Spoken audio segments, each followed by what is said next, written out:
il film poi fu visto da Harvey Weinstein e inizialmente non mi sembrava particolare. All'epoca Weinstein aveva, lo dico, scusate, sono pedissequo, lo so, ma queste sono delle lezioni di cinema.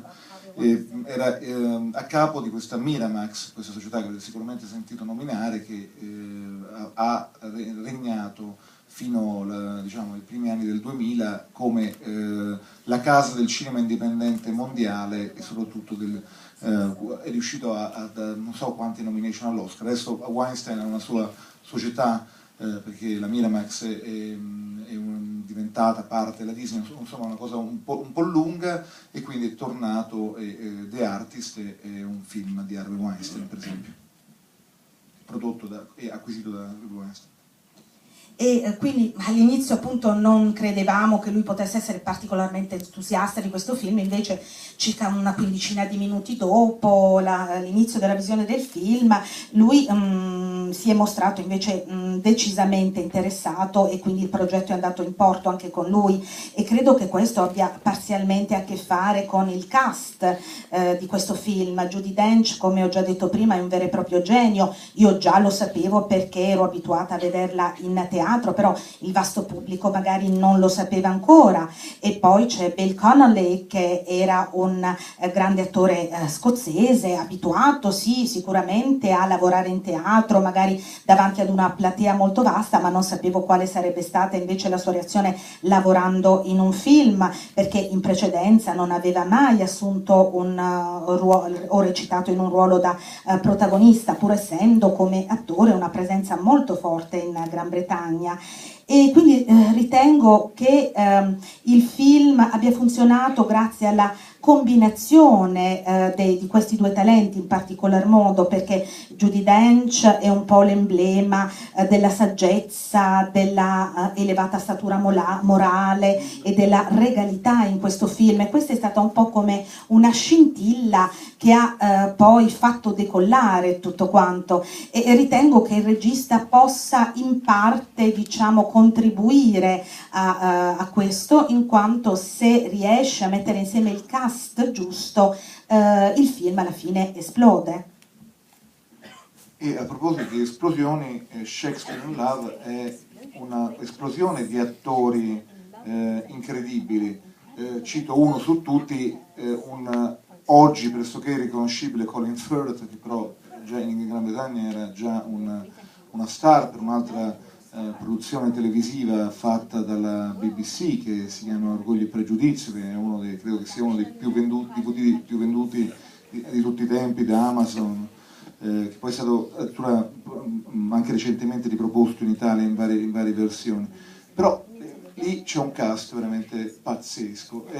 Come l'ho messo insieme, come nasce questo film, che è un po' la sintesi delle sue esperienze precedenti, il teatro, il cinema.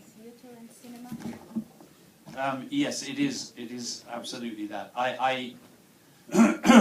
That was a film that came to me because many people had turned it down, and I just go ahead. Sì, in effetti rappresenta proprio una somma delle mie esperienze precedenti, e questo film è arrivato nelle mie mani probabilmente perché molti lo hanno rifiutato in precedenza. I had just entered some kind of an arrangement with Harvey Weinstein, who bought Mrs. Brown for release, and he liked this script but didn't understand why people didn't want to direct it, and didn't really know that much about me, but sent it to me. And I've spent a huge part of my life involved with Shakespeare in one way or another, because I studied that at university, and I taught at Yale Drama School, and I'd been around Shakespeare my whole life, so I read this script, and obviously Tom Stoppard was a legend in England as a playwright, and I couldn't believe that somebody could write a script like this. I couldn't believe that anybody would be interested in seeing it other than people like me, but yes, go ahead. Dunque, avevo già un accordo con Weinstein riguardante questo film. A lui piaceva il copione, piaceva la sceneggiatura, però non riusciva a capire come mai altri lo avessero rifiutato quando poi me lo ha me lo ha sottoposto. E questo era molto nelle mie corde invece, perché ho studiato Shakespeare all'università, mi ero occupato tantissimo di opere shakespeariane e d'altra parte poi l'autore del soggetto Tom Stoppard era un vero e proprio mostro sacro da noi, quindi non riuscivo assolutamente a capire come mai ci fossero stati questi rifiuti. You may wonder why people didn't want to direct it, but I think it was because at that point any film about theatre was thought to be a terrible mistake, that theatre was not interesting and would not work on film, and film could not capture the mystery of theatre in any way. And it's understandable, because when when the lights go down and you look at people in a darkened room, somehow it doesn't begin to convey the particular magic of what happens in a theatrical performance. But in this case, it's different because there are no lights and the audience becomes a part of the story, of course. It's interesting, probably interesting for you to know that Tom Stoppard it was not originally by Tom.